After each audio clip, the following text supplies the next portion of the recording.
we're streaming. There we go. Let's go out to the stream. Let's go out to the stream. Hi, everybody. Let's go out to the stream and have ourselves a snack. Right. I don't see us on stream. I don't see us on stream. I'm going to turn on there we go. Now we're on stream. I see We're live. myself. Yes, we are live. Hi. All right. Our skills. Hi, everybody. are Hold on. improving. I'm turning on my Twitch on my side computer.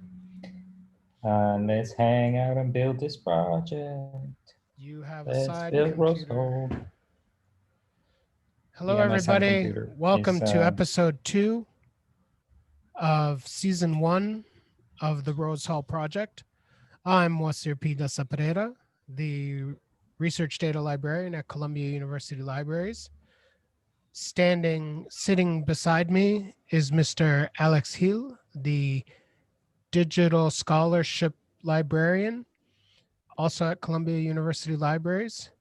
And he has the fancy title, the fancy Chiron, the fancy lower third. I do not, because my computer is trash today. Not usually, but today it is. With us today also is the Ambition Bird, Opus, who's here to make sure we don't run late.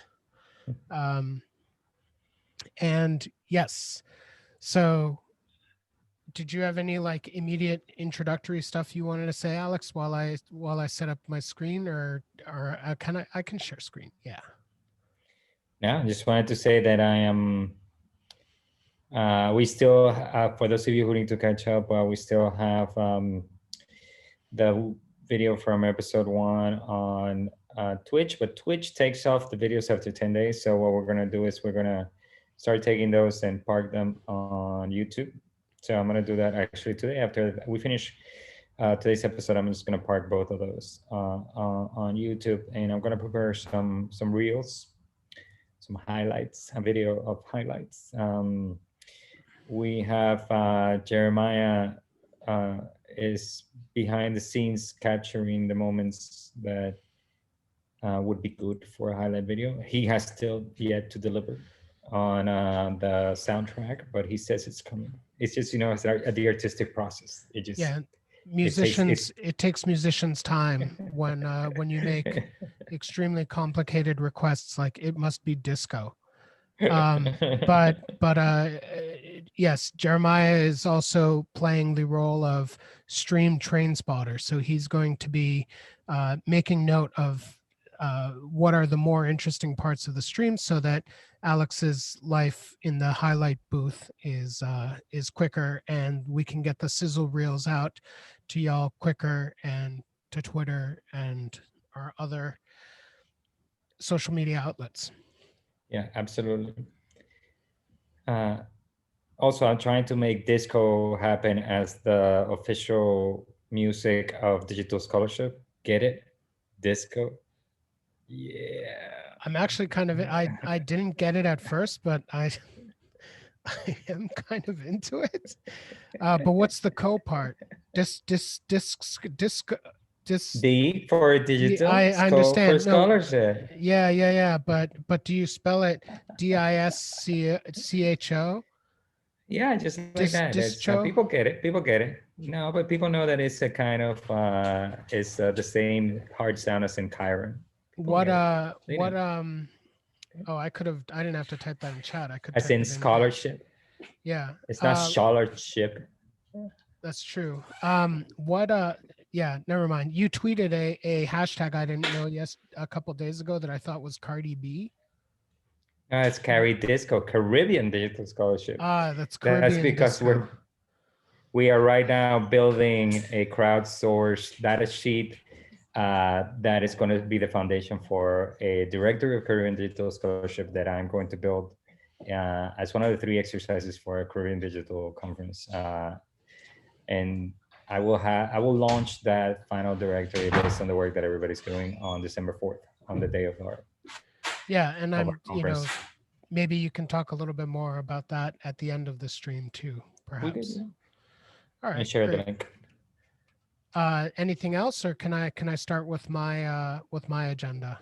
Please go ahead. get us started because we need to make progress today. But first of all, before just a little bit of overview of what more or less we think we're going to cover today, but you know how these things go. We're doing this live, so we might go into dark alleyways and side roads. So the plan in general is to have the framework more or less set up. So this is, we're going to or set up the skeleton, the frame, and that will bring us directly into territory of Ember. So we're going to talk a lot about Ember today. As we do it, by the end of the 2 hours, hopefully we'll have the frame ready for us to start adding content next week. And content, by content we mean both data and prose. And so, but today, hopefully we'll have the skeleton ready. And if we have time, that skeleton we'll probably also park it on GitHub, since that's part of the infrastructure we'll be using. So anyways, take it away. I'm very interested in seeing how this is going to work because I don't recall having anything to do with it. So, so we'll see. This is live TV. Anyway, there were two sort of questions that came up in the last stream that I wanted to address. The first one came from Amalia Assel, who asking about the concept of the data set being static. Can the data set then incorporate new information if, for example, new archival material is found or mined? Alex, your response to this, I don't know if you remember it, but it was, in theory, yes. I just wanted to clarify that in practice, yes. What we mean when we say the data set is static is that it's effectively, you can think about it as a spreadsheet, right? So instead of a database that has a bunch of different pieces of information that are constantly being read and written as people are editing things, et cetera, the idea is we have a more or less fixed set of data that doesn't change. Like the number of people who are in the registers at Rose Hall during the time period that we're looking at, 1817 to 1830 ish, are not, that number is not changing. And if it does change because of new archival information that's found, then adding that new information is as simple as adding lines to the spreadsheet. And those people will, their stories will automatically appear on the website. So static doesn't mean non-changing. It just means that the website exists without having to continuously talk to a database server somewhere else. Normally, the way a site like this would work, if you were using a database, is that you would go and you would say, okay, give me a list of all of the enslaved people and make a list of it. And then if you want to get details on one person, you say, okay, I want details on this one person. And then the system calls up the database again and says, okay, give me the details on just this one person. Earlier, you gave me the name, but now I want the details. And then when you click on another name, it repeats the process. And every single time, that's another call to the database server, which is quote unquote expensive in the sense that information has to travel over the internet, et cetera. Whereas, especially since we have such a small data set here, only about 200 people, it makes sense to read the entire data set into memory right when you start the page. So that instead of calling up a database server, which has to be maintained and paid for, et cetera, everything is just sitting on the front-facing version of the website. That's all. That's mostly what's meant by static.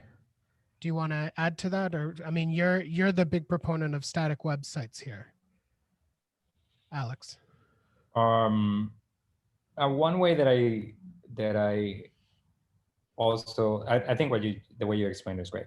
One way that I explain it, people starting to encounter this possibility is to think about it in terms of time. In what we call a dynamically generated site, like Facebook, Twitter, WordPress, Omeka, etc. Pages are constantly being reconstructed every time somebody hits enter on a link on their browsers.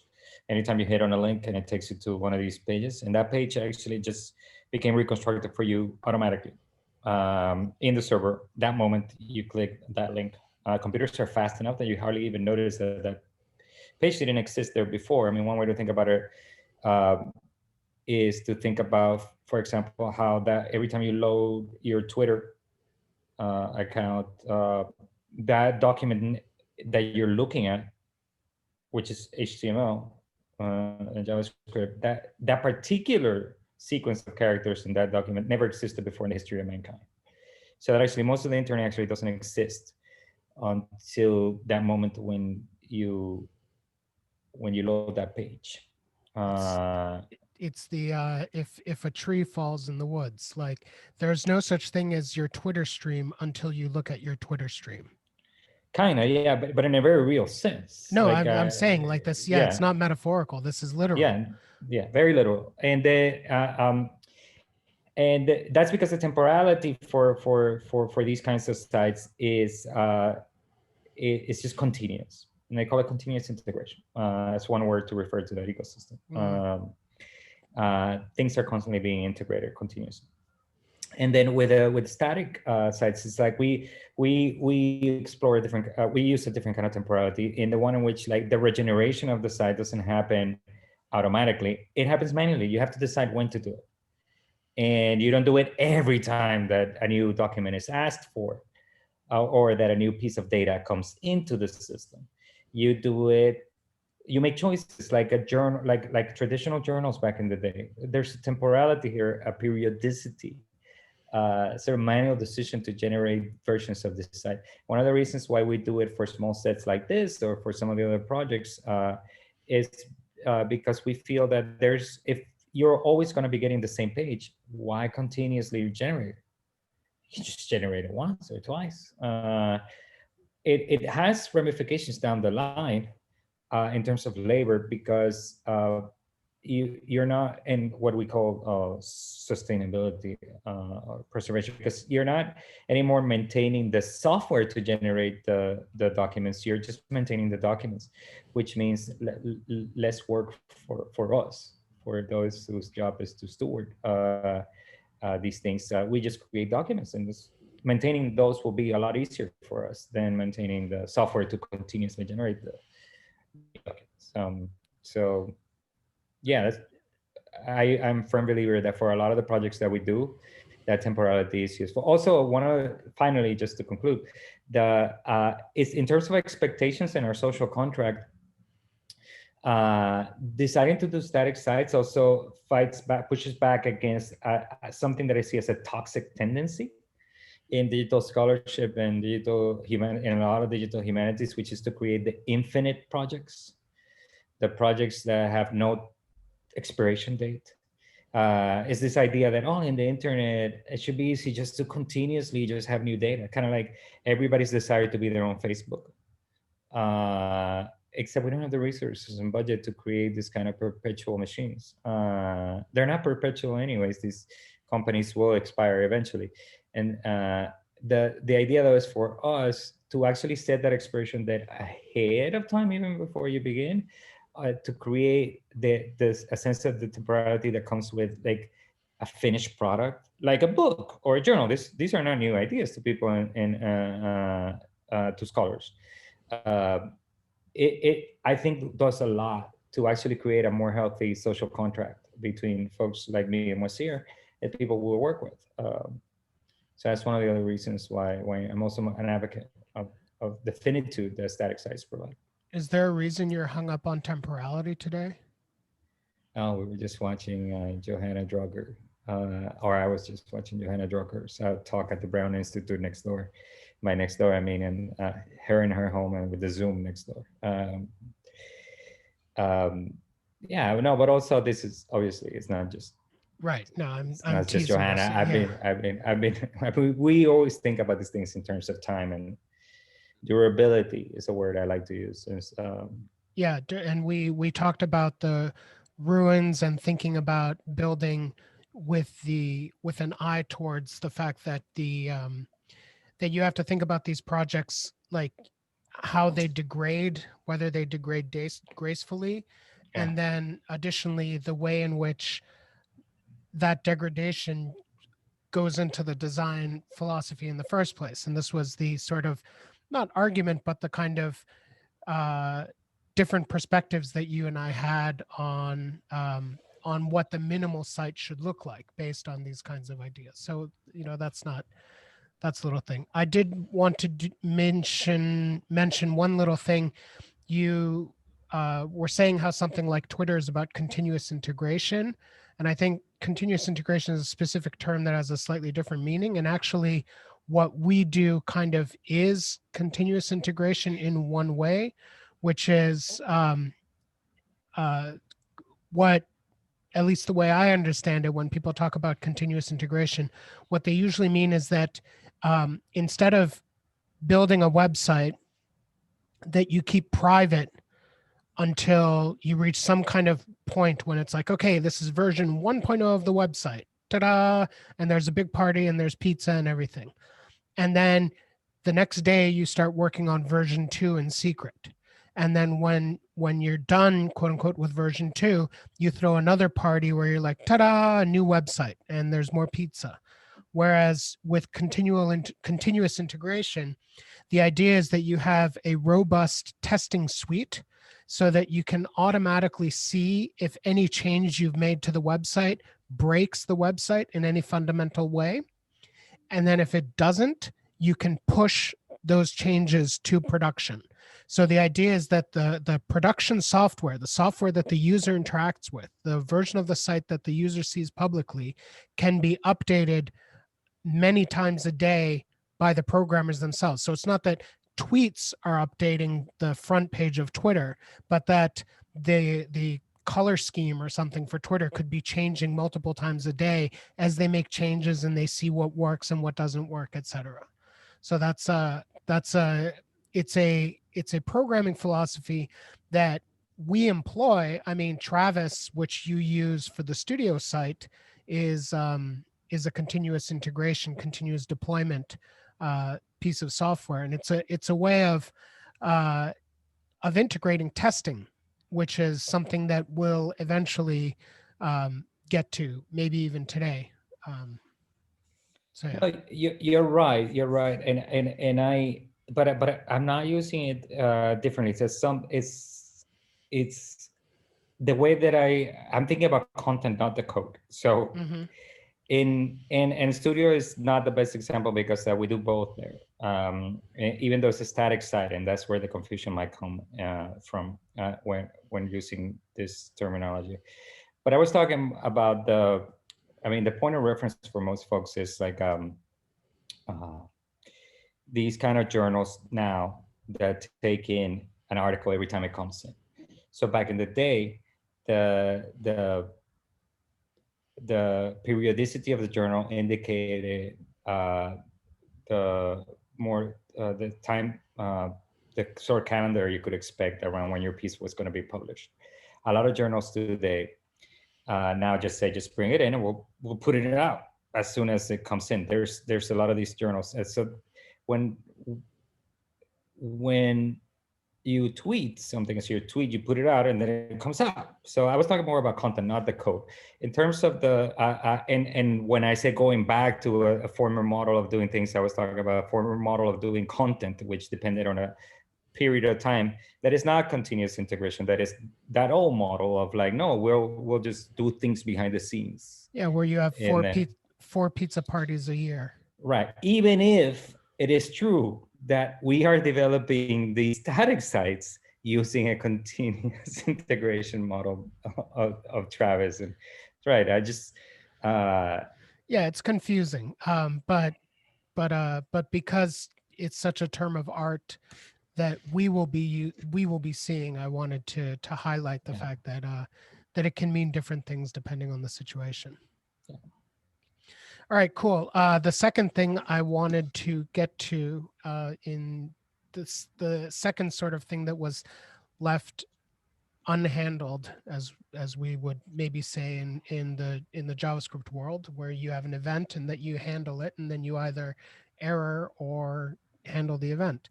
The other thing that we left unhandled was C.S. Bailey's question about can you go through the features that make Ember compelling versus a static site generator plus a minimal JavaScript app with something like Svelte for small bundles. So whether or not Ember counts as a static site generator it's static site generation is kind of on a continuum in the sense that it is possible to create an Ember app, and we will, that doesn't talk to a database or doesn't even talk to a dynamic data store, which in my opinion is basically what a static site is.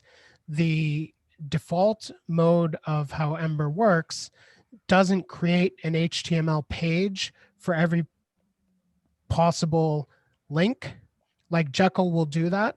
So if we bring in the list of, if we decide on a URL scheme that's something like rosehallproject.com/person/name, then for every person name, so let's say Alice and Bob, there's going to be a folder called person, and then inside there's going to be an alice.html and a bob.html, etc. Jekyll does this by default.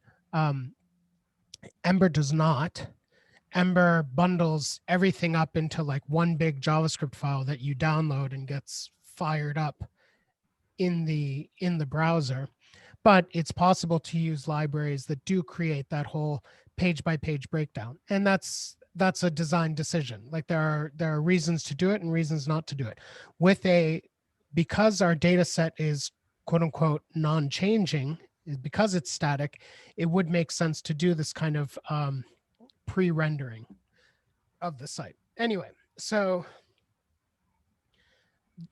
that's a long way of saying that I think Ember is a static site generator while also being a JavaScript app. So we can get into that. But I also didn't really like my answer about why to use Ember specifically. Like last week we talked about, basically it was just like, well, it's kind of what I wanted to do. But it's not the case that I'm new to Ember. I've been using Ember on and off since before version 1. So that's like, I don't know, like 8 years or something. I haven't done a lot of work with it, but I've kept track of its development over time. And there are a couple things that I really like it and that I think I mentioned a little bit, but I'll go over them again. So actually I should maybe even type this. Why Ember? So the first reason is that it's, as people say, it's opinionated. So what that means is that Ember has this kind of idea of how a web application should work and how it should look. It has an idea about what files should be named, where they should go, what folders they should be in, et cetera, so that every time you start a new Ember project, you get the same overall structure, and it's something familiar, and it's a sort of battle-tested scheme. It doesn't require that you do things that way, but there's a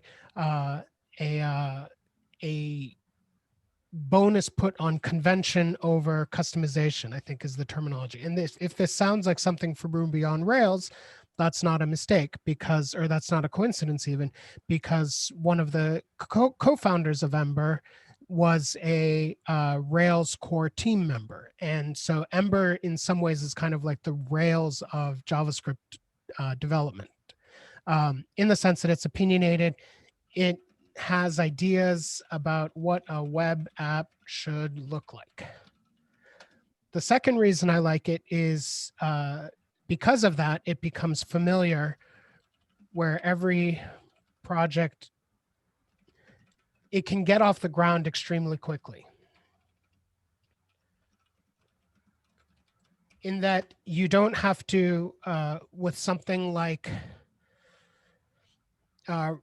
redacted JavaScript framework or redacted JavaScript framework, you don't have to bring in a different library to do the routing, and a different library to handle the data layer, and a different library to handle the components, et cetera. It's all like built into Ember.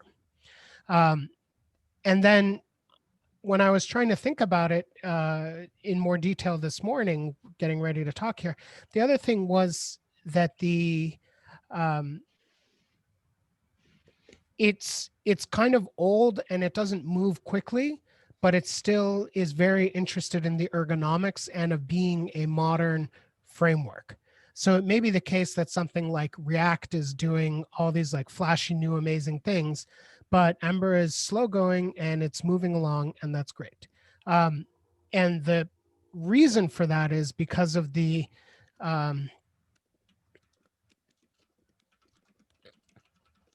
way that Ember is very much related to semantic versioning, in the sense that, again, we were talking about pizza parties with the continuous integration.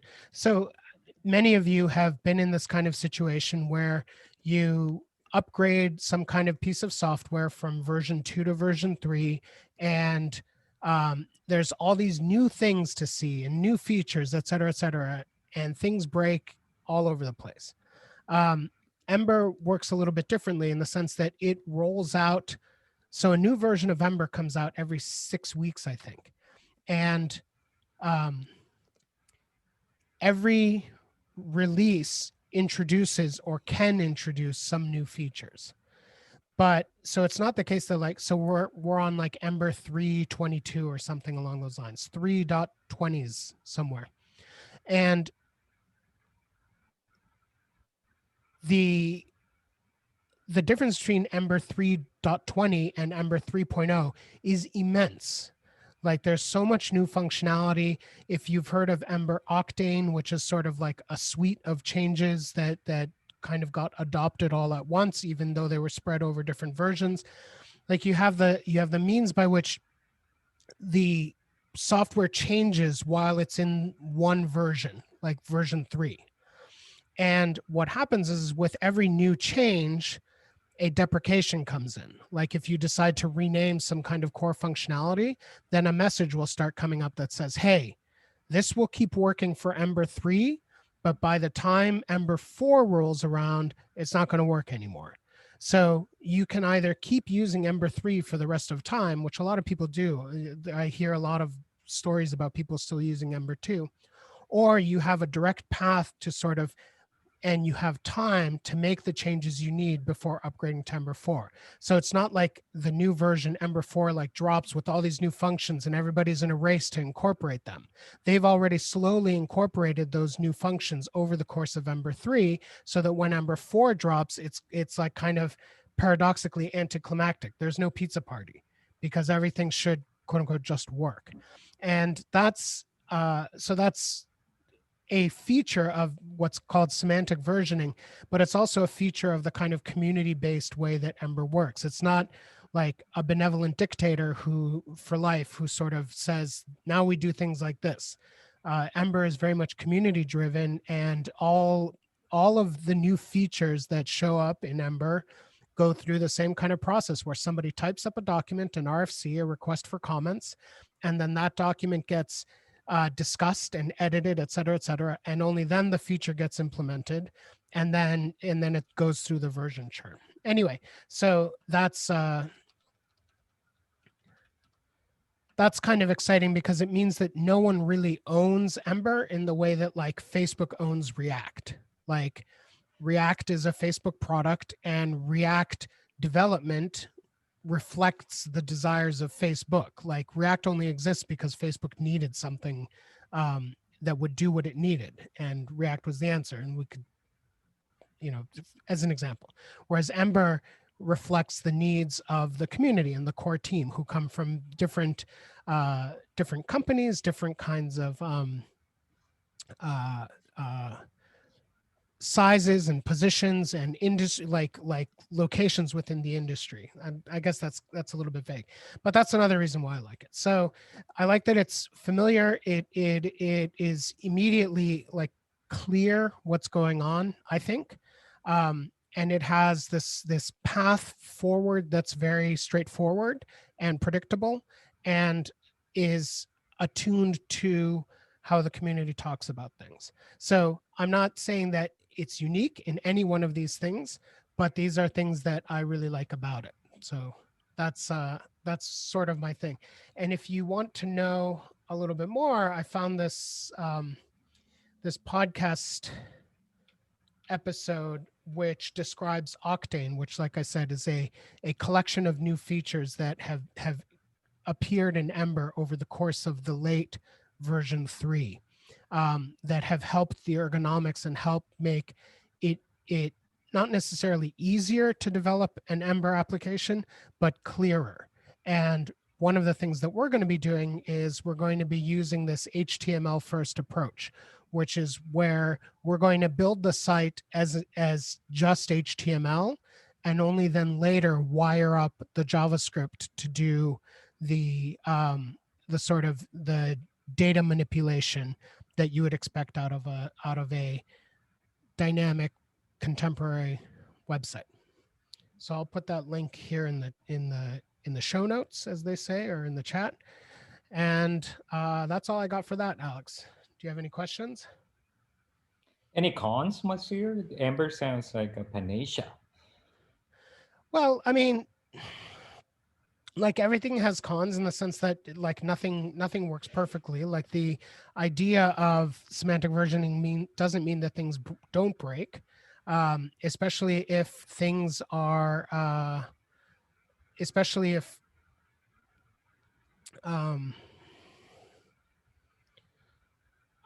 you're using libraries that don't also follow this kind of versioning. Like the idea is that whenever there should be no surprises when you update if the software uses semantic versioning, but it can be the case that oops, there is stuff does break.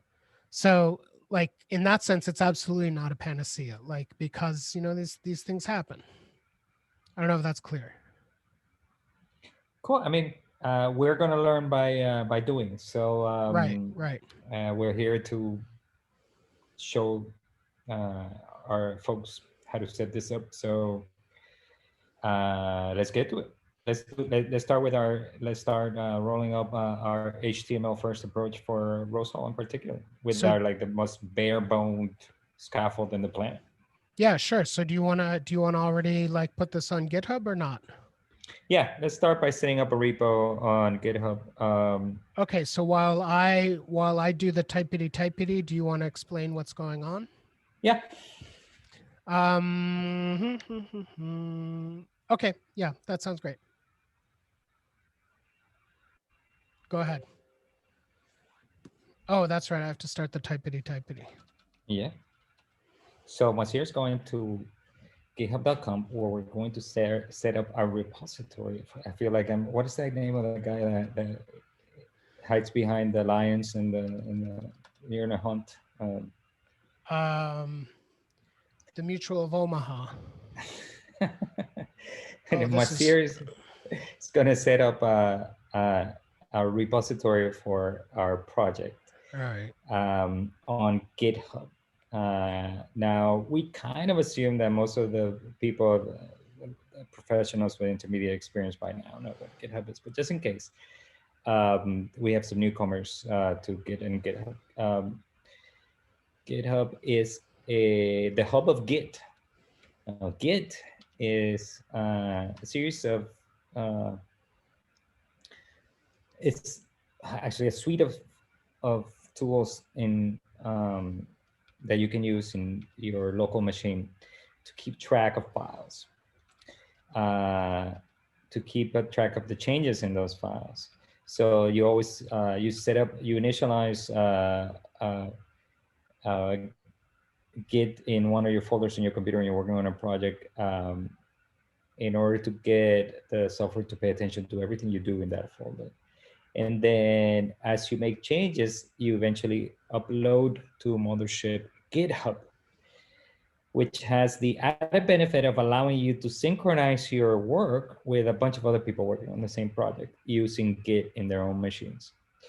So it kind of works in the most beginning terms possible. It kind of works as like the track changes of your computer combined with Dropbox. I don't know how else to explain it. What other allegory could be clearer than that one? Yeah, I mean that sounds about right. Like the and just like Dropbox allows you to edit files directly now in the cloud, GitHub also allows you to edit files directly in the cloud, so you don't even have to involve your local machine. But obviously, it's recommended that we all work with our local machines as we kind of sync through GitHub as professionals who are in charge of development. In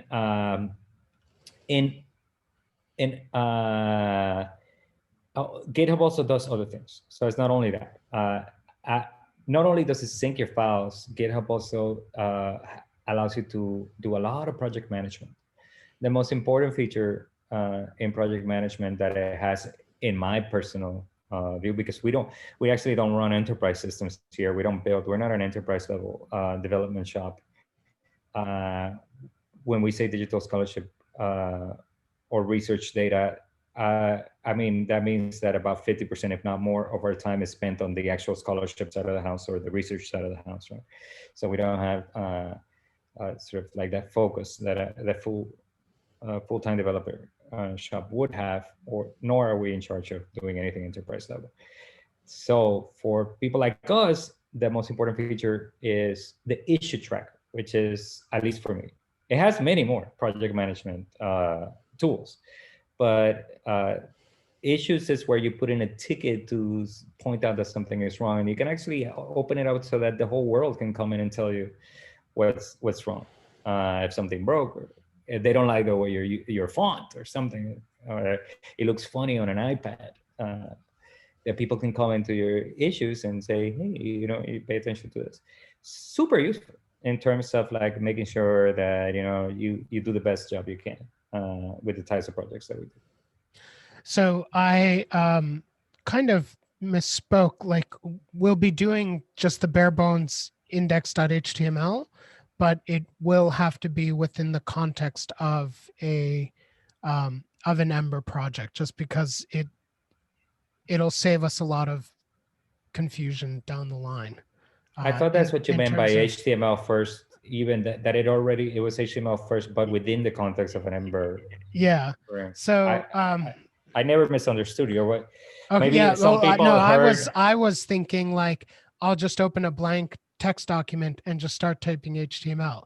And then that would be a perfectly fine thing to do, except the problem is when you create a new Ember project, this is a very Git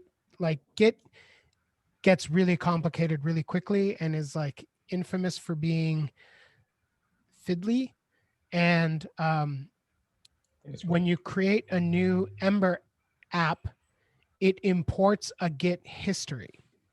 So if you try to create a new Ember app in an already existing Git project, it's going to complain. And instead of dealing with that, like, let's just start with the Ember app. So in order to install Ember, you need to have Node installed, which I install and track Node with this thing called Volta. So here are the 3 commands. Maybe I'll make this a little bit bigger. These are the 3 commands you need to install Node on a Mac or on Linux. For Windows, it's more complicated. And you can see that I'm using version 12.18.1 of Node. And then I then have to add this, I have to add the Ember CLI. And I now have this version of Ember. And then I can do Ember, new yarn. And what should we call this? Rose Hall. Oh. But I think that I already have a Rose Hall, so.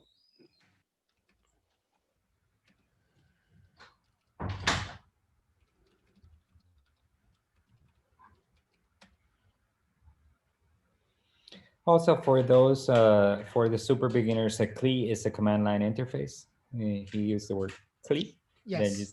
And what we're looking at is already a command line interface. But sometimes some of these tools or programming language interfaces, they will have their own version of this. So Ember has its own CLI. Python, for example, has its own CLI, or Ruby has its own CLI. Well, what you're looking at is the standard Unix CLI. Right. So you can see what sort of stuff happened here is I ran this command ember new -- yarn rose hall. So this just means Ember, hey Ember, create a new project called Rose Hall. And this -- yarn means just use yarn instead of npm, which are just two different ways to manage the various dependencies that Node or Ember have. And then you can see, so it says creating a new Ember app in users Moisir projects Rose Hall, and it creates all these files, lots and lots of files. Then it installs the dependencies, and then it initializes, it creates this Git history. So if I do, and then it says get started by typing cd Rose Hall and then yarn start, and we'll do that we'll do that here. But if I do git log, you see that there's a commit already in here that was made by somebody called Tomster. That's not me. And the commit message is this picture of Tomster. And then I don't know if it's really clear, but down here it says Ember like it does on the mic. It's whatever. And then they say yarn start. So this fires up a server that runs this project. So it takes a little bit of time for the server to start up.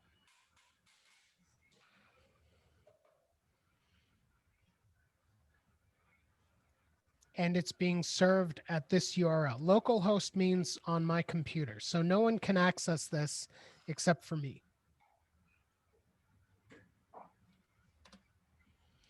Ta-da, we made it. So here's Tomster again. And this is what the default index page looks like. So let's quit this. I hit Control-C to quit. And then it takes a little bit of time. And then I'm going to do a couple quick little fancy things. So first is, I'm going to go to GitHub. Did you explain how GitHub is different from Git? Yeah, I say Git is the software that is installed in your computer. Mm-hmm.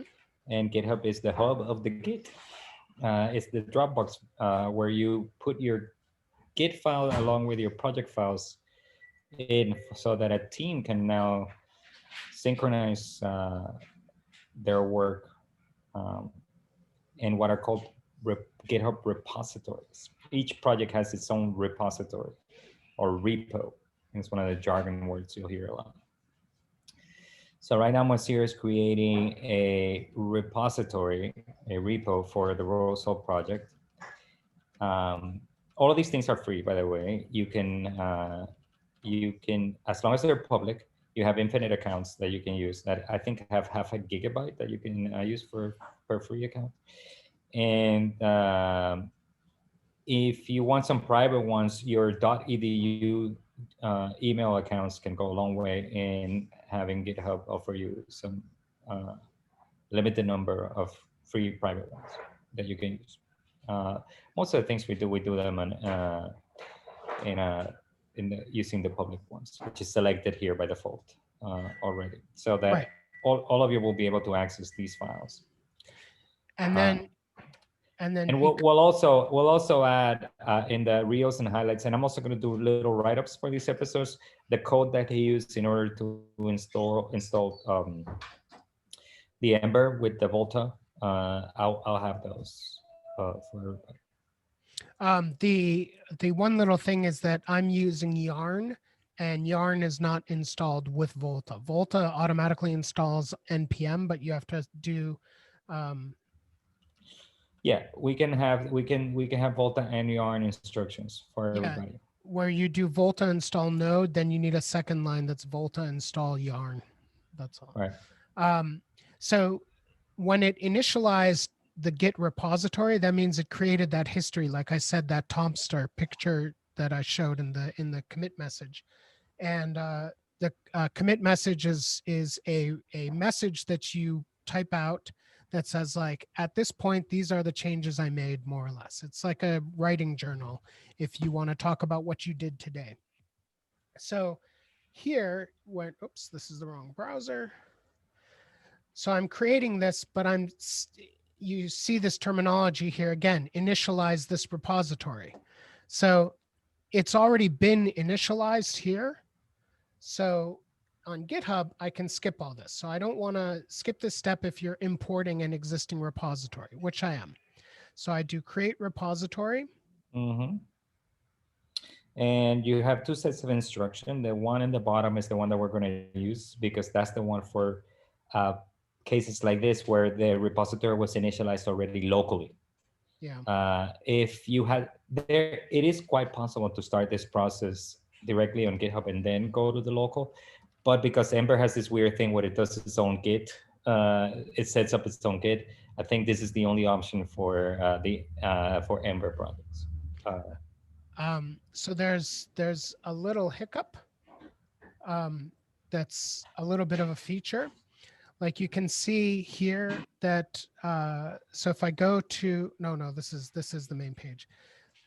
You can see here it says git branch main, git push origin main. It's pushing to a branch called main. That's the main branch that is the production software, one way to think of it. And when we make changes, we do it on a different branch that we later merge into main. Until recently, well, still by default in Git, that has been called master. But there's been a lot of pressure to have programmers abandon the use of master in this way and to use something that's not quite as politically problematic a term as master. So especially in a project like this about enslaved people, I think that that's a good idea to avoid doing that. So here, by default, the main branch is called main, not master. But if we look here, we see that the main branch is called master because this is the Ember project has not yet adopted this this change. So we have to rename the master branch as main. So that's this command. And now I can do what Alex mentioned here, where I do git remote add origin, et cetera, et cetera. So I can just copy paste this. And what you explained what this does? I'm sorry, I was thinking about the. Yes, what this will do is it will actually tell your local machine, first line tells your local machine that the website, that URL musiejusroshall.git is where we're going to park the project in our. How did you say this? Musiejus. Okay. How do you say it? Museus. Museus. That's what I say. Yeah. That's what it Museus. All right, go on. Sorry. So this is in the Museus roshall.git is the URL where our Dropbox, our GitHub repository will live. So we tell our machine this is where everything is going to go. And then it's going to make sure that we're in the main branch, and then it's going to push it. It's going to push is another. It's the word that Git uses to mean upload. So it's just going to upload all the files from your computer to GitHub on the cloud. So now, if Mazir goes to the GitHub on the cloud and refreshes that, you will notice that now all of the files are there now. There you go. That's all of the projects, folders, and files that were already set up for the project in your computer automatically when he ran that set of Ember commands. They're also on the cloud. Now I can access them on my computer. Yes, Alex. So I pushed to origin. Origin is just what we're calling GitHub here. We could easily call it GitHub, but just traditionally it's called origin. So I pushed to origin the main branch. And then Alex on his computer can pull from origin the main branch. And so everything all the changes that I make here today, once I push them up to origin, Alex on his computer can pull them down. Which I will do later because we don't have to. But when the need has not arisen for me to share my screen and mess with stuff yet. So. Correct. So there's one commit so far. It was made 9 minutes ago. Do you want to explain what a commit is? So, okay. In the world of Git and GitHub, a commit, it means save. This is how we save things. We commit them. And I think they're using a different word than save. I think because it is a slightly different process than when you save. It's more intentional is the way I like to describe it. Yeah, it is. They want you to like really mean it. So they make it, instead of like like an automatic process like autosave, or a one-click process like in most software that people are familiar with. In Git and GitHub, they want you to go through 2 or 3 stages depending on how you look at it. So the first stage is what we're calling adding it to the staging scenario. So it's like getting them ready to to be saved. This is not yet saving. It's like, I want these files to start getting. Yeah. Yes. I mean, the way Git is already paying attention to everything you do, so it's already recorded somewhere in the Git, within the Git file infrastructure that is hidden to you. But the actual data is already part of that of Git as you created it, as you saved the file. It was already there. But then now it comes time to really save it into the repository. You're gonna have to first add it intentionally to the staging area, and you do that with a command that says git add the name of the file, so you can just do dot to like git add every different thing that I just did. Yeah, you'll see it you'll see it a lot, because we have to save this way constantly when we're doing these types of projects. So after you stage them, like getting them ready to go out on the world, then you commit them. So that's kind of like the closest step to like actually saving, like hitting that save button. But in Git and GitHub, as opposed to like normally saving on another piece of software, you have to give every save a name. I mean, you don't have to technically, but you should, and everybody does. And this, you will see a lot of this in the commit command. I think instead of saying what will happen, we can sort of demonstrate, show not tell, as they say. Yeah. But the way I've described it is I made this little graphic for when I give Git workshops, that it's a four-step process. The Soviet Socialist Communist Party. So the first thing is you save your changes, and the saving is done by whatever app you use. Like, you can do Control S or whatever you want to do in your text editor or anything like that. And typically your text editor actually auto saves even. And then the next step is you stage, which means that like, all right, I've made some changes, I've saved those changes, and I'm ready to commit them, but not quite yet. Stage is this kind of weird intermediary, but here you have the app. Then here, this is Git's logo, or a version of the Git logo. It's just a branch. And then you commit using Git, and then you push to the cloud. So these three things happen on your computer: save, stage, commit, and then pushes the changes to the cloud. And this is complicated to describe, and I think makes more sense when you see it in action. So we're about to make some of those changes happen. Okay, so back here, here's that same message that I showed you earlier on my terminal with the ASCII art picture of Tomster. There's been one commit to this project. You can see there's one branch, one commit that was done now 14 minutes ago, and it says initial commit from Emberclee. So now let's make, and then I also showed you what the website looks like when we open it. It just looks like this. It has Tomster, it says congratulations, but this isn't what we want. We want a blank, blank, blank page. So in order to do that, let me do two things here.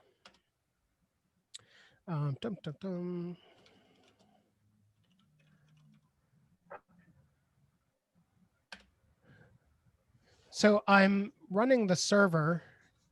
So this is two panes. I don't know if it's very clear that this is two little windows. So there's one window here along the bottom. That's the server, and it's just dumping out information. And this window up here is just my regular terminal. So here's where I'm going to actually be doing the changes. So inside of the Ember application, you have a folder app, which is where most of the stuff that we're going to be doing happens. The other things we'll worry about later in this project. So inside of app, you have a file called app.js components, controllers, helpers, and we'll talk about this over time. But what we're interested in here is templates. So we'll go into templates. And in here, there's one file called application.hbs. And if I open this file, we see that it has this one line that says, so these are comments. I can delete this. I can delete this. And there's one line that says welcome page and another line that says outlet. We'll worry about outlet later. And now we have this welcome page. So this welcome page is a component. And basically what I mean by the fact that it's a component is that it's a shortcut to all of the content you see here, right? So if I delete it and then save, then we wait a little bit, and then I go back here, and now the web page is blank because that welcome page component has been removed. So now that's it. We can get to work. So I can do something like write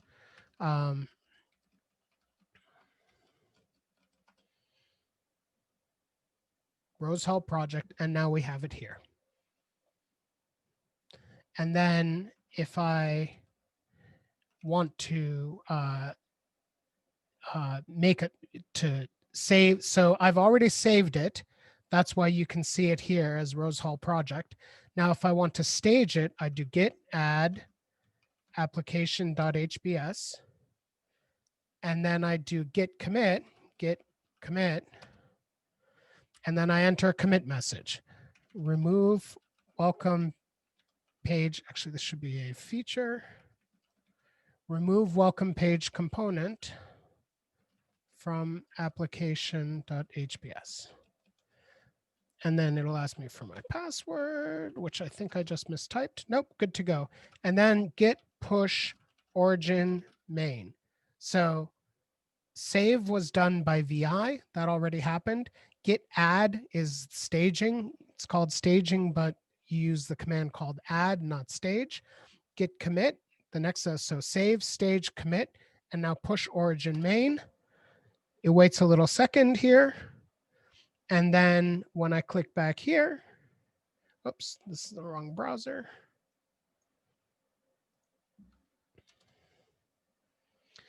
We see that there are now two commits.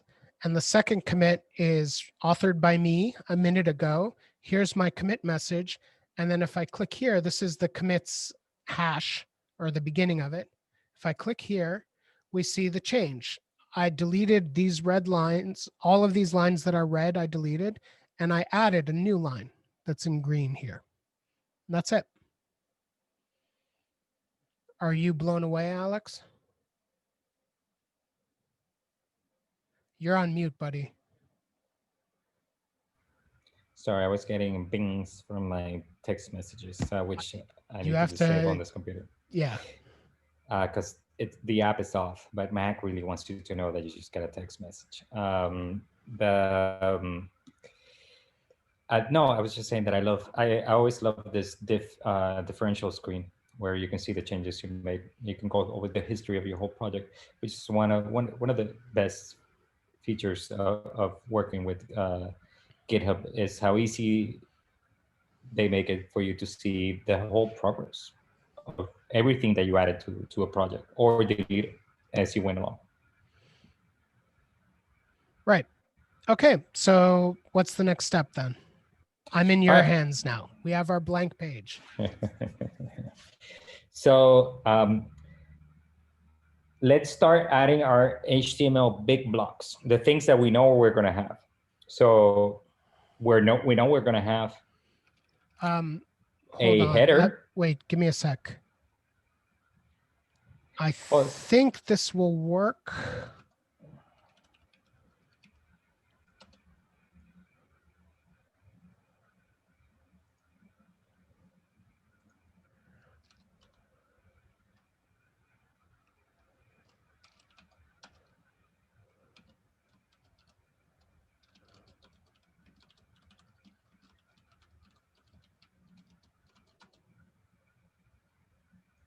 Okay.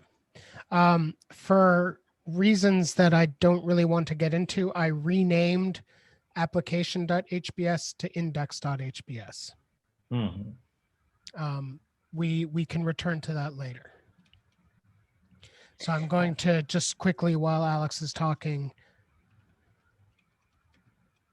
Yeah, so what we're going to do in the, by the way, he's using abbreviations for that he's already set up in his computer for git add and git commit. Oh yeah. These are not standard. So for those of you watching the video again on YouTube, that should have been git add dot as three separate things. And git commit -m. It's three separate things. But he set up abbreviations, which you can set up, and I highly recommend for you to set up little abbreviations for things that you type a lot. And git add and git commit are things we're gonna type a lot. And git push origin main GPOM. So, yeah, so you can actually just Google search on DuckDuckGo whatever you how to create abbreviations on your CLI if you don't know how to do. They're called aliases. Yeah, aliases. So you can see a bunch of them here. Something also important to point out before we move any further is that Moisir is using a way of working that not everybody uses, which is he's using Vim integrated into his CLI is his text editor. Some of us use text editor separate from the CLI. So this is important because whenever, if later down the road you'll see a switch to my computer, you'll see me working with my CLI that looks very different than Moisir's. And also you'll see that my text editor is a separate piece of software completely from the CLI that Moisir is using. So that's something to point out for beginners. There are different ways to skin I don't want to say skin this cat. I think that was canceled. The cats don't care. Our cats fine. Yeah, they know they're better than us already, so they're fine. They're fine with us saying things like that. I have zero sympathy for them. So yes, for that reason.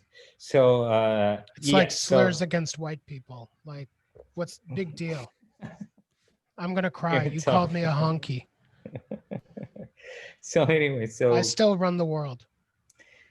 Correct. Moisir is in charge. So the idea is that just keep that in mind as you watch this, because that I run the world, or no, that we have different work environments. Oh, okay. And yes. No, that's a feature. It'll be very fun, and then we can have polls on the site that are like whose environment is cooler, who has the better desktop picture.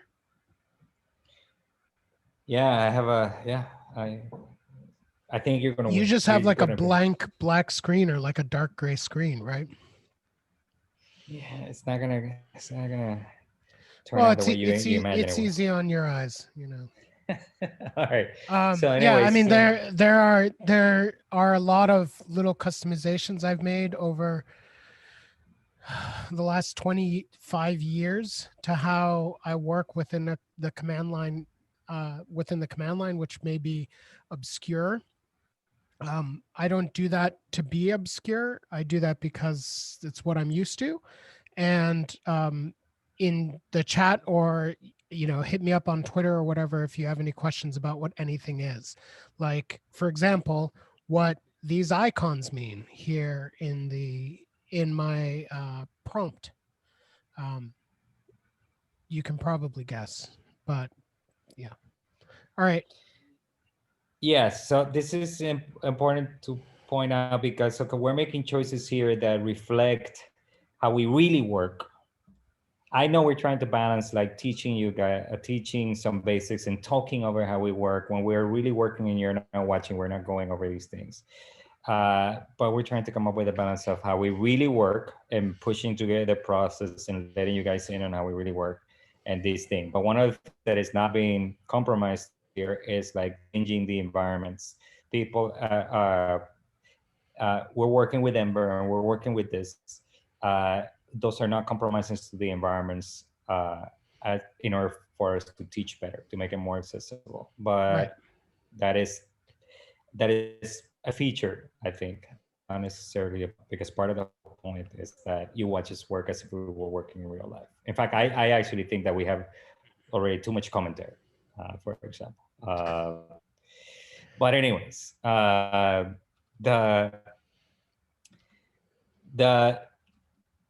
right now the next step is to actually set up the main parts of the skeleton that we know are going to be a feature in most of the pages. Still, they're definitely going to be in the home page, which is the file that we were working on.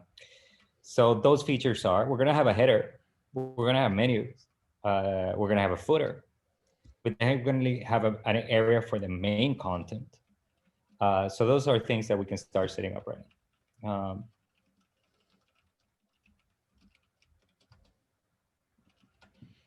All right.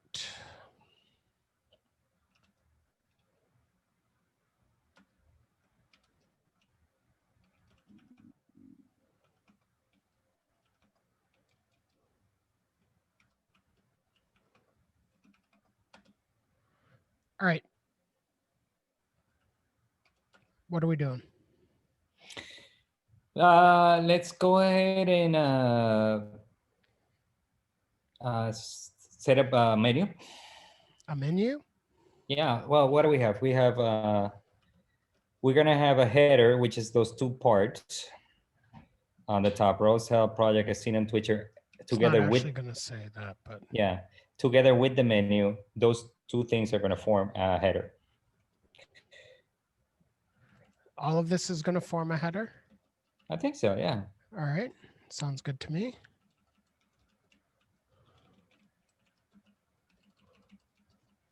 Yeah, I think we call them navs, but I don't know if menu is just a word that for Ember, that it's just a way of writing. Nope, these are all made up tags.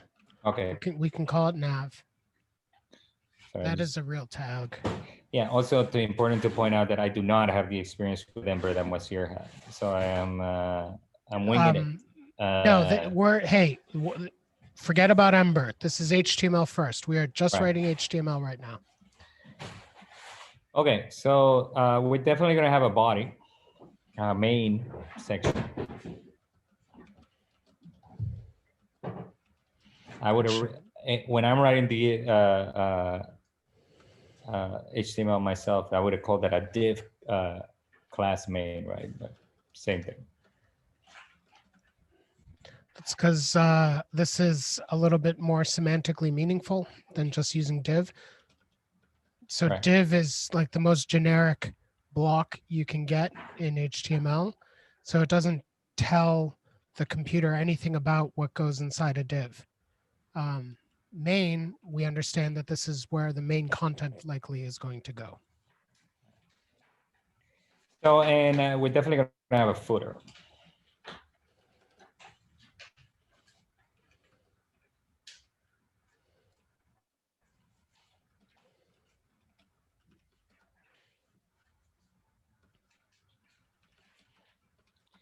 Okay. Inside the footer, we know we're going to have probably a copyright statement.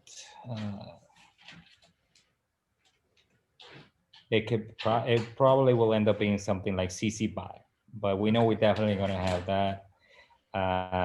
We're probably going to have some logos of like the people involved in creating this. So those are parts that we're going to have in every page.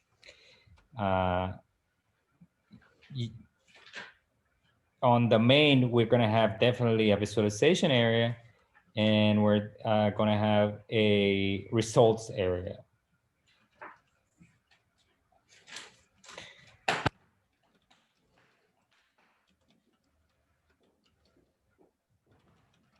Results? Or like where the people, where the names are, like there will be, the way I see this, there will be things you can do in the main visualization, but then they will trigger certain behaviors on a sort of info box, right? Going back to the design that we already did back in the day, was like on the 2/3 of the screen, you had the visualization. If you click on one of the dots, then the name of the person with that card or person card would show up on the side, on the right side, on 1/3 of the screen.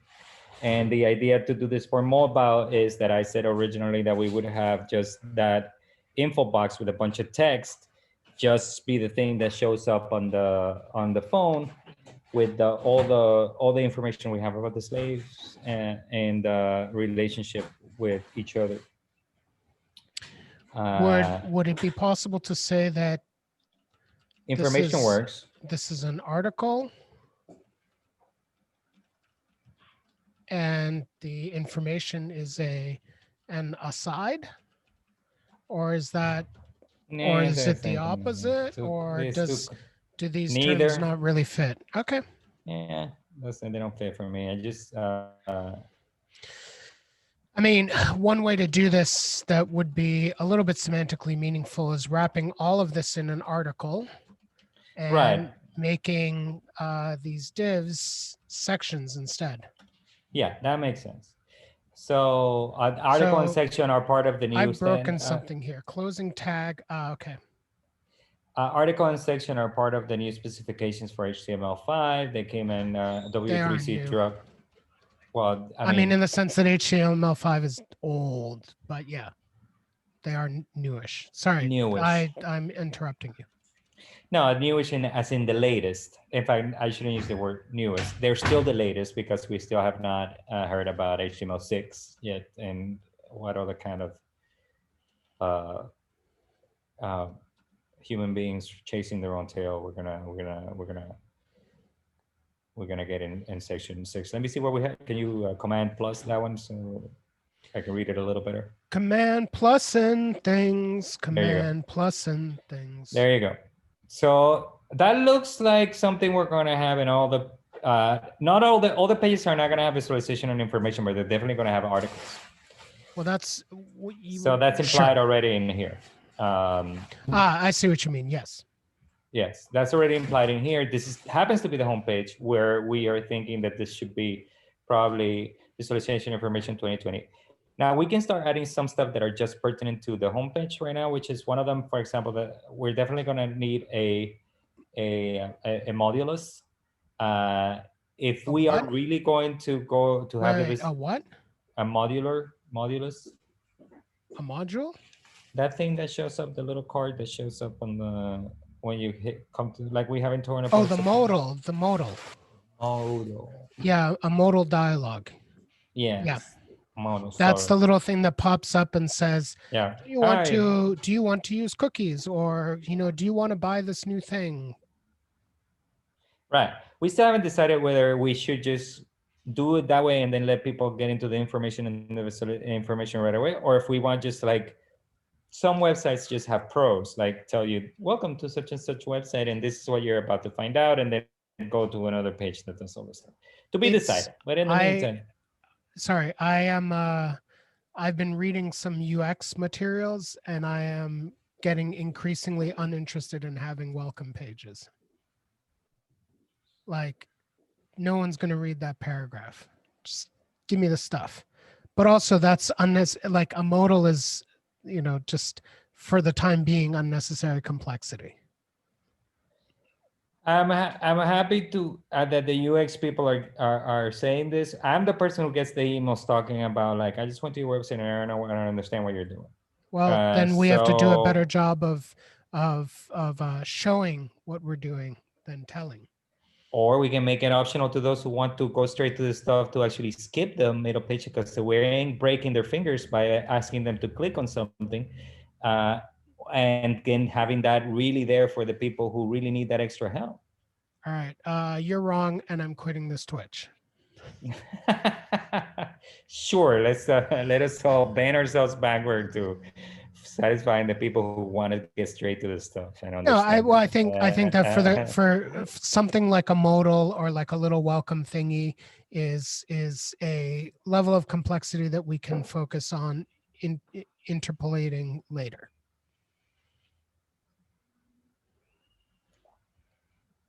Sure. That's all. Yeah, that makes sense to me. This is the skeleton.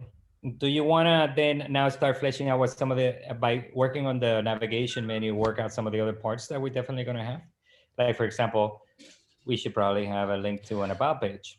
so here's a way to think about this already. Yeah, okay, so we should have a link to an about page. So we created this file called index.hbs. And if you, so let's,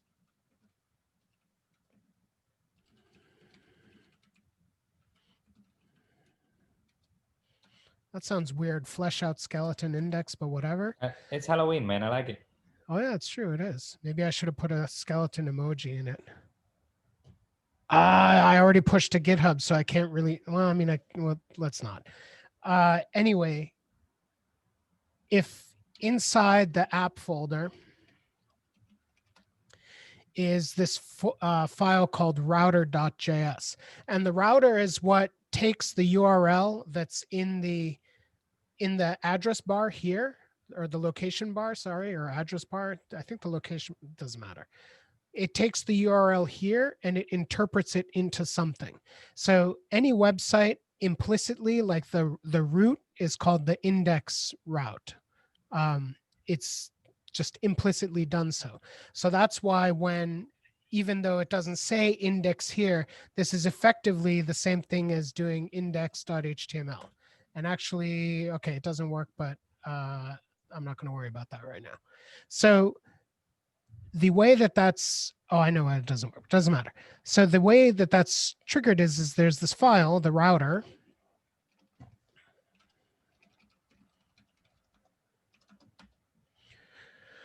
which has the list of pages that exist on this site, right?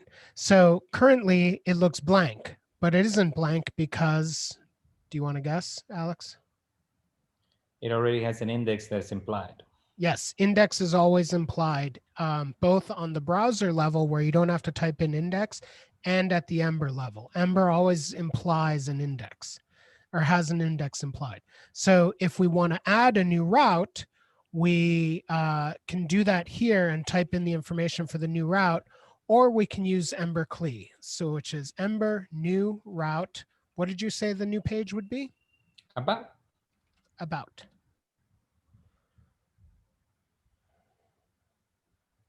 Oops. It's not new, it's generate. And you can see, so it did a bunch of things here. It creates a file called app routes about. It creates a template called about.hbs. So now we have two templates, index.hbs and about.hbs.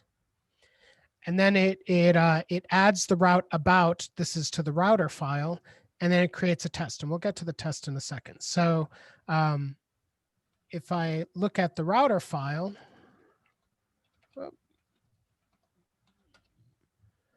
you see now that there's a new route, about,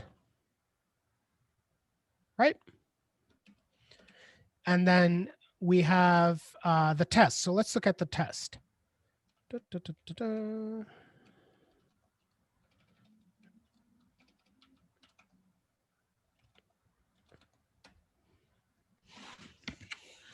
So this is a test that all it does is it makes sure that there's a route called about. And then it says, okay, you win, it worked. And if we do Ember test,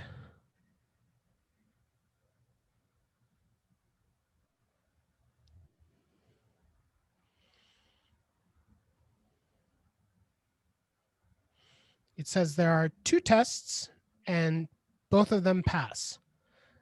So one is that this on error validation is working, which has to do with the testing environment itself, and that the about route exists. So we can make more engaged tests as we go along. And I think that would be a good idea, but maybe not today because I have to remind myself how to do that sort of stuff. But now we have this about template. And if I open that up, it just has this outlet thing in it. So let's ignore the outlet. Let's keep it there. But then do H1, H2 about page. All right. So this still says Rose Hall project. What's the problem here? Oh, we haven't added it to the index yet, to the menu. We haven't added the route to the index.hbs. Well, we don't have a link to it, but if I do about here, like in the local, in the address bar, we get the about page. Okay. Is this what we want? Don't you want to grab that link without the localhost part, just the / and the about, and just put it in the index HBS? I'm guessing that's what I would do. You mean here? Yeah, put it there. Okay. So there are, so the HTML first way of doing that is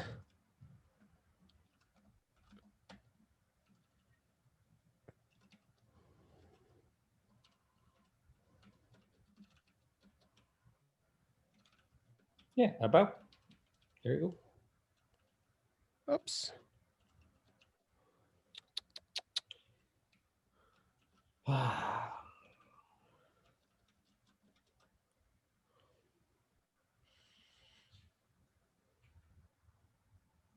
There we go.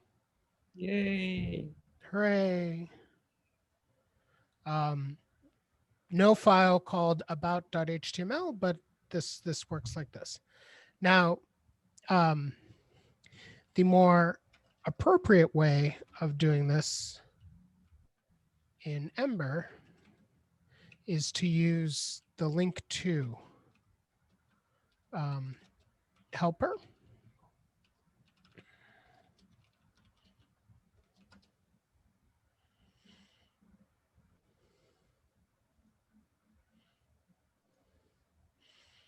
Which does the same thing. But this provides a little bit of extra sugar that we'll see happening later on. So whereas with the regular link, you do href equals / about, here we're referring to a route with this little @ sign, and the route is about, just as we have in the router file.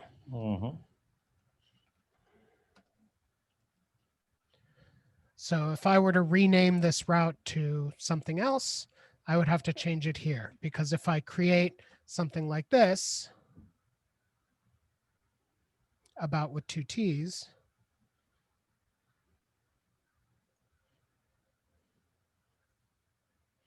you see there's a problem here. You broke everything. Yeah, I broke it. And the way I broke it, it says you attempted to generate a link for the about route, but did not pass blah, blah, blah. There is no route named about. But if I just call it about, error goes away. Awesome. Now what? All right. What else we said we were going to have in this? We said we were going to have some essays for. We're going to have definitely an introductory essay by Celia. So we probably want to create a stuff for that. We also want to have a credits page. We always said credit was important to us. So let's go ahead and create a stuff for that. So we have the essay, we have credits, and then we have the bibliography. That's right. So, that was the fourth thing that we said that we were going to have. Yep. So Ember G route bibliography. Ember G route essay. Let's just call it that for now. And Ember G is short for generate. What was the last thing? Credits. And now just to, check about bibliography, essay, credits, and we have all these new files and templates about bibliography, credits, essay, index. And then if I, go here,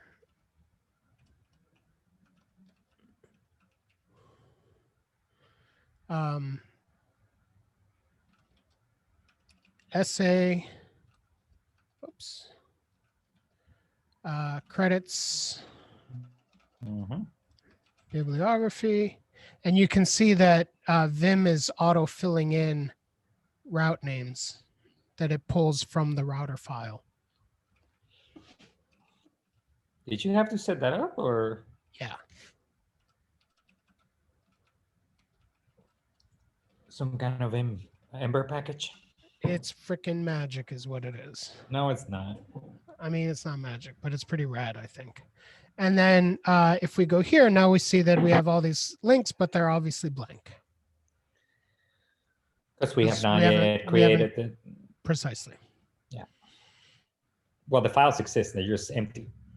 Yeah. They're not causing errors. Right.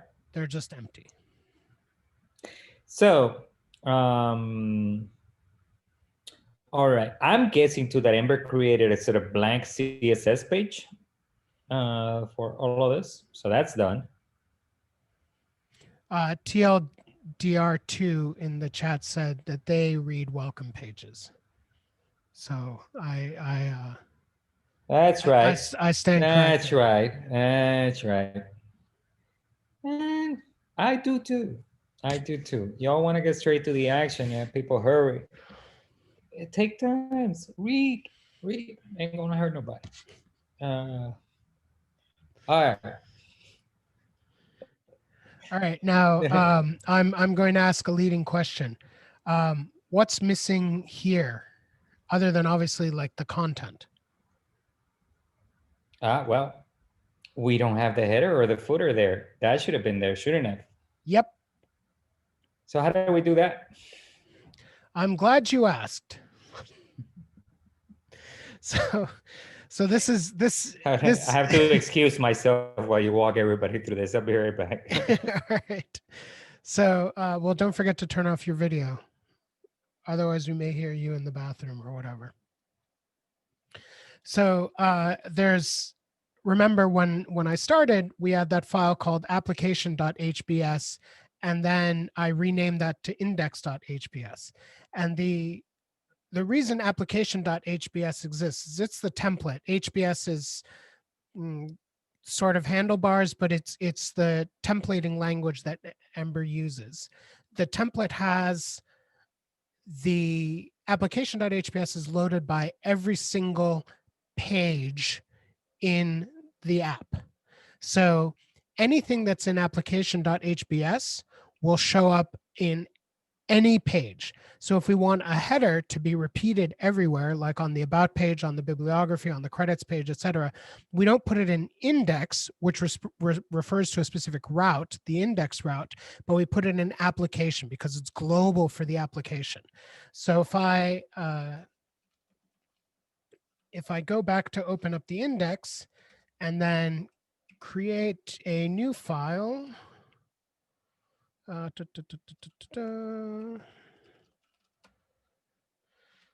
with the header in it,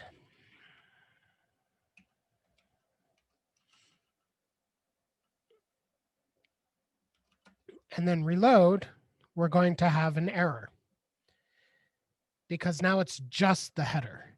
And if I click on about, it says about here, but it's just the header. If I click on credits, it says credits here, but it's just the header, because we need a way to sort of say, okay, load this header all the time, but then load whatever pertains to the specific route. So load the credits template or load the index template. And that's what that outlet is that we saw earlier. The outlet means, so let's move the footer there as well, that wherever you are, it'll load the header, then it'll fill in here where it says outlet with the information that's in the template of the specific route you're on, and then it will continue filling in the footer. So now if we go back here and we go to the index route, which is just blank, we see what we had earlier. About SA, we have this visualization and information section, as well as the footer, copyright 2020, and then this sort of navigation.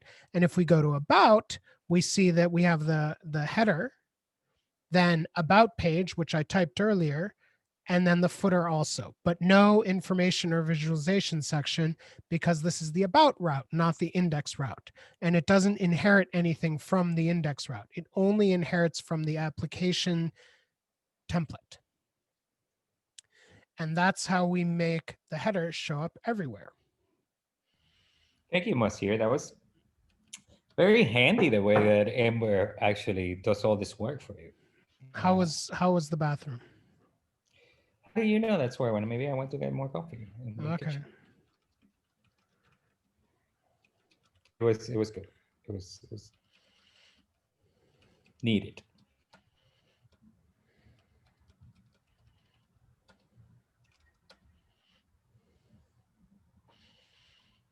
All right. All right, and we saved. We Yep. did. We git pushed origin master with the GPOM. Main. Main. Git Sorry. push origin main. Sorry, I still also apparently in my head I need to do these updates.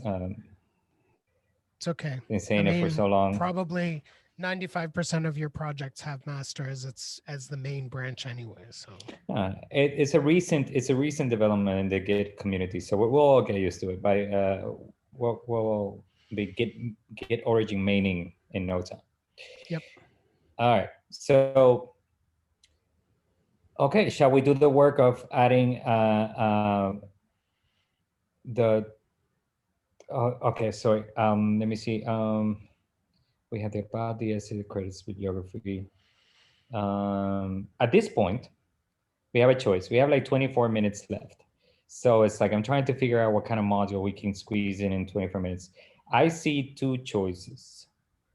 One of them is we can start getting in the data, but you wanted to actually, let's not do you wanted to leave that for last, right? Well, I would much rather just like type in random names as we populate the list and bring in the data, the actual talking to the data layer later. Yeah, HTML first. Let's like we did a little HTML plus to handle the routing, etc.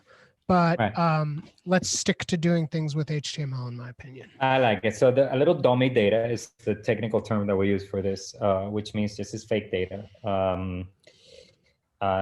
Kind of like the way we use lorem ipsum in order to, indicate that prose will go here or a title will go here. Mm-hmm. So right now, let's start creating these cards. Also remember from episode 1 that we decided this is not only HTML first as far as Ember goes, this is also mobile first in general. So we're going to start doing, I propose that we start doing the cards first, the information cards first. Okay. But I don't know how you want to do this in terms of Ember. If you just want to put them on, right, go ahead and we're typing HTML. Exactly. So let's put it on the HTML on the home page in the section called information. Now, there's no way to not talk about what kind of data we have, because we're going to have things like names. Right, there's columns with names. We do have that. I think if I remember correctly, we have age or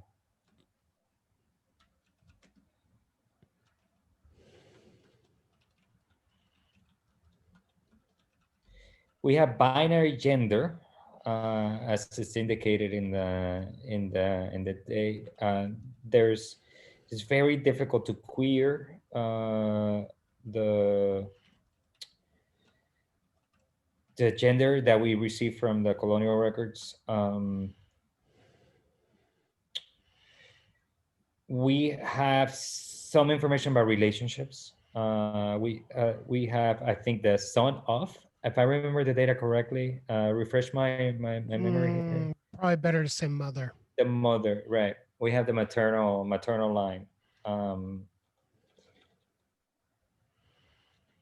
And we can intuit grandmother. Right. And also we have and great grandmother. I don't think it goes any deeper than that. Right.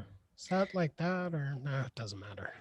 And we have also the time at which they comment to the picture at Rose Hall, which is separate than age.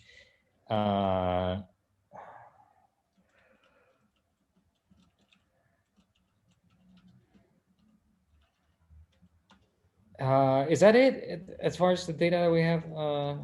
Departure from Roswell, correct. We have both the time at which they come into view, and actually the age is nothing but it's relative to this, right? And it's a way of, we can deduce it from this, because age is marked in different years. It's going to be marked differently. Yeah, actually, we don't show the age because that doesn't mean anything. Right. Because everybody is going to be like 250 years old.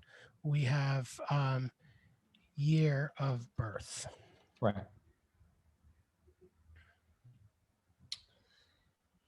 Am I leaving anything out? Yeah. Most notably, color. Yeah, right.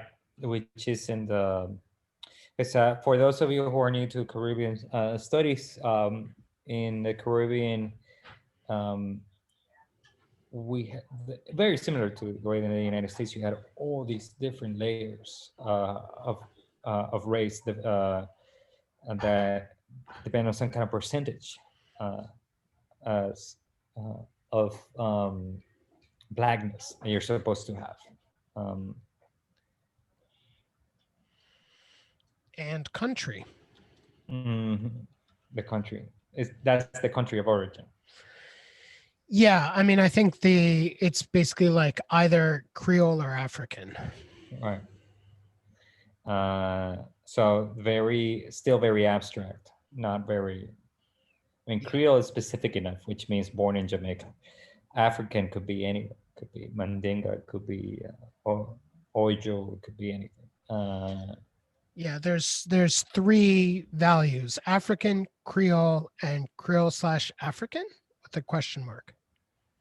Right, don't know. Yeah.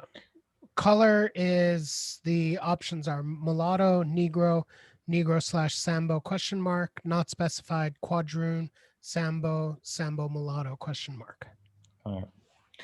Yeah, and it goes. It could have gone deeper than that, and in fact, I'm actually kind of surprised that the Africa is left as a country in there, considering that other records in many other parts of the Black Atlantic world have divide people by the tribe or peoples where they come from, and that people are, and that people who keep these records, as far as I understand, they needed that level of specificity in order to categorize whether the enslaved were a threat or not, or kind of what kind of things came with this, with this. Oh yes, duties, definitely the stuff that they were supposed to be doing. It's in the data.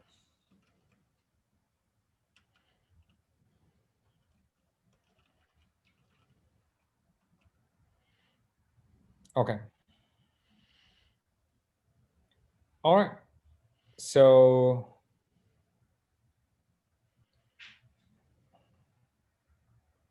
this is all the data available in the spreadsheet. Now the question is, are we showing all the data in the card? I mean, eventually. Right, a full card should probably have the full information about that person. The more details we have. So we have this idea of a person card, and then we can also have something that's like list of enslaved persons. Yes, I agree with that. And actually, in the beginning, it should show the list of enslaved persons, and then as we drill down in the visualization, that's when you pull up a personal card, right? Right, but we don't have that functionality yet. So let's just. But they're there. It's just hidden and not hidden. Yeah, let's just comment the person card out for now. Right.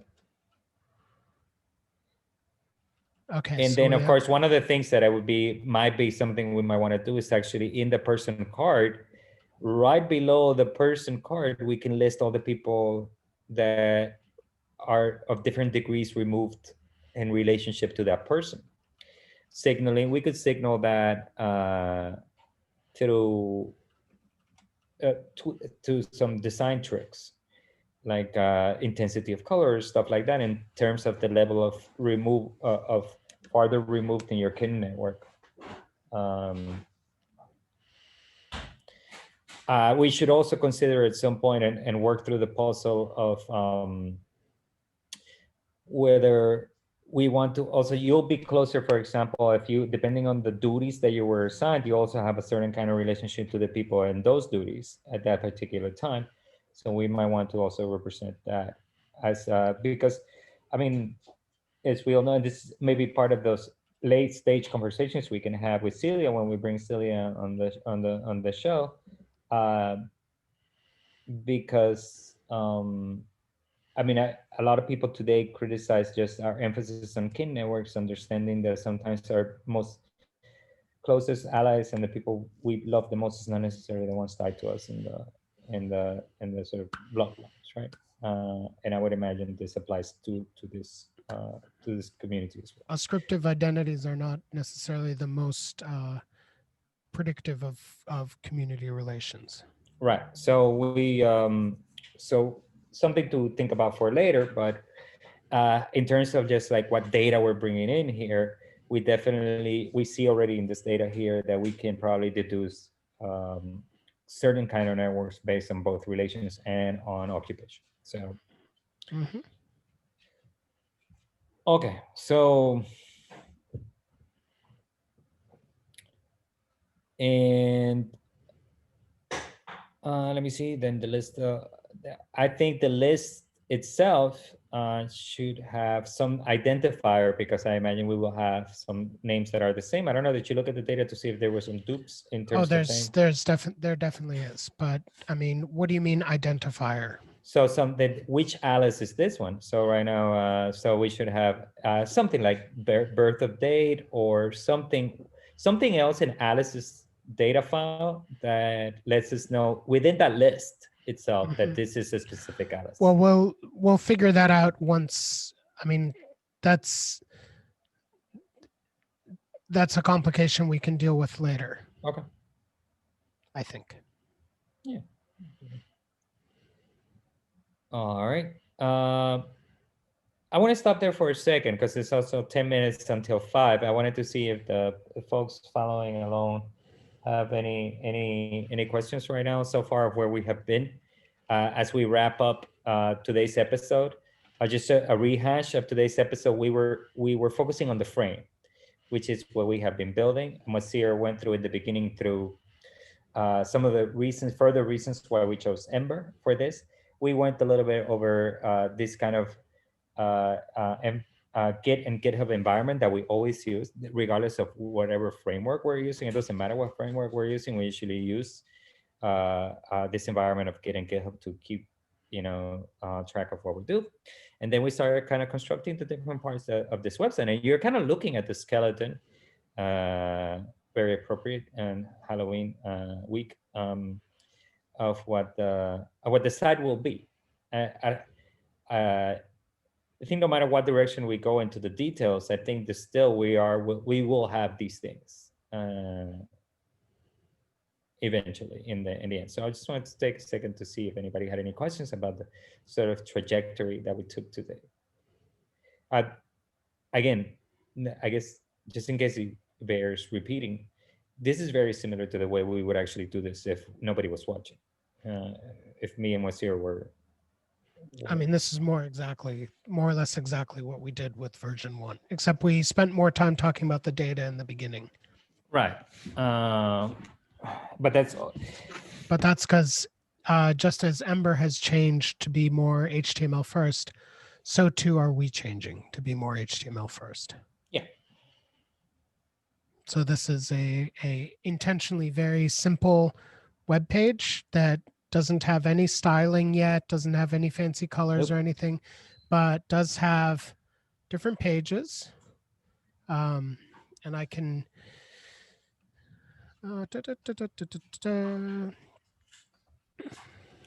in fact, styling will come very late in the game, or at least beyond mid-level.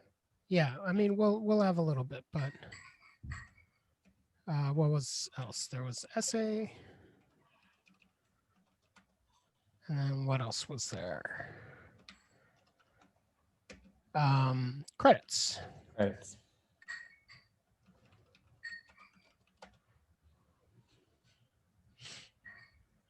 Credits. Bibliography. Essay. About. Blazing Yeah. fast, because there's nothing here. Listen, also, just out of curiosity, we are going to finish writing the pages for credits and about directly all as full HTML. Would we even need the outlet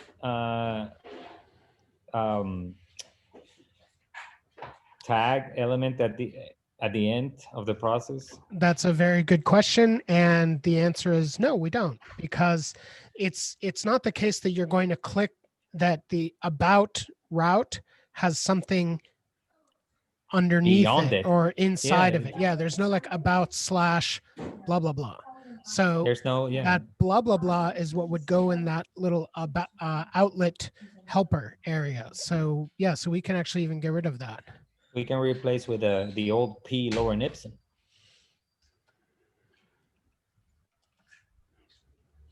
I mean, that's what this already does. So yeah.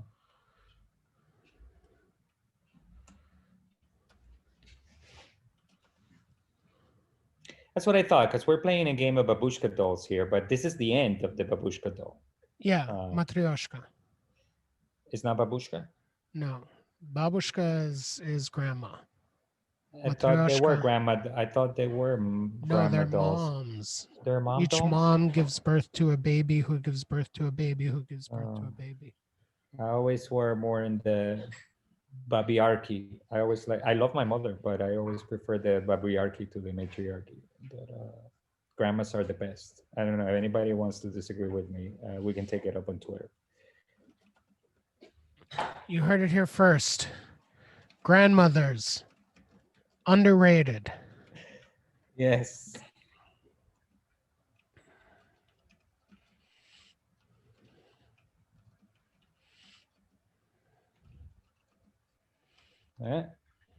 Notice how Moisir writes these messages. You remember we talked about how you got to give a name to your saves in the commit stage in GitHub. Moisir is you can tell he's been doing this for a really long time. He uses this abbreviation of what type of change is it? FEAT, feature. He just added a feature. So he has my commit messages are usually something like I changed something. I am very bad at this. I also made a correction in the index file. This would be. We have a question. Benji Bench ILS. Benj LIS, Benjless, asks why we set up the person card div at this point. Yes, it's just a placeholder. Alex mentioned it, so that's why we put it in. Eventually, it will be inside the Matryoshka doll routes, where there'll be a URL that's like project/person/Alice. And that's where the person card will appear. But it's there. We'll eventually start populating it. And it will come. Good question. And it will come. It will come from the data itself. So this is still not connected to real life data, but eventually it will. So that right now all we're doing is creating the shape that eventually it will take. But then that shape is going to, all the content is going to come in from the table itself. Yeah. All right. I think we have 5 minutes left in the clock. I don't think we can accomplish anything in 5 minutes. Do you think? I really want to start talking about components in Ember, but that's a terrible idea. And it's a very long conversation. Yes. Well, it's kind of. What about a little preview? What about you and me discuss right now of like what we might want to do in the next episode? Do you want to do some styling? Do CSS? Just a little bit of styling, just so that at least visually people or a lot of styling. We can start with that. And so we can do some styling and for 1 hour. I don't think 1 hour more. It will take more than 1 hour to do some decent styling right now. and then we can componentize the header and footer. We could do that. So you don't want to start exploring the data yet next week? No. You want 2 hours for that one? We're going to have fake data for a while, et cetera, et cetera. Okay, I want to put off incorporating there are a couple of reasons for this. The main reason is that I didn't think of this until we started streaming today, but the main reason actually is this is a public repo, and I don't want the real data to be in the public repo until we're like ready to sort of launch, because we don't own the information in that data file. That's Celia's work. And I don't want to put Celia's spreadsheet in a public repo until we get the okay from her. That's the main reason. Yeah, we are going to need access to that data when we do the D3 though. Not really. Not we can really? fake it. Yep. You want to fake it? I want to fake it's it. a lot of type. Can we use a data generator for that one then? Yep. Because Yep. Okay. Yep. We'll use a data generator. Got it. Because I don't want to. Yeah. Okay. A Yeah, data generator think, for those watching at home is so we can actually get like 100 rows of fake data without having to write them out by hand. Fake names, fake birth years, fake dispositions, fake country of origin, fake mothers. Sounds like a plan then. So next week we're going to do some CSS and start talking about components. Yeah. Perfect. That sounds great to me. I will get this video and the one from last week into YouTube soon. I think I have to do it within today or tomorrow, so I'll get right on it. Sounds good to me. I'll do it tomorrow. But anyways, thank you all for joining us today. I hope you liked episode 2, the framework, and we'll see you next week. It'll start looking cool real soon. And get to the editing room, Alex. Bye. Bye-bye, everybody.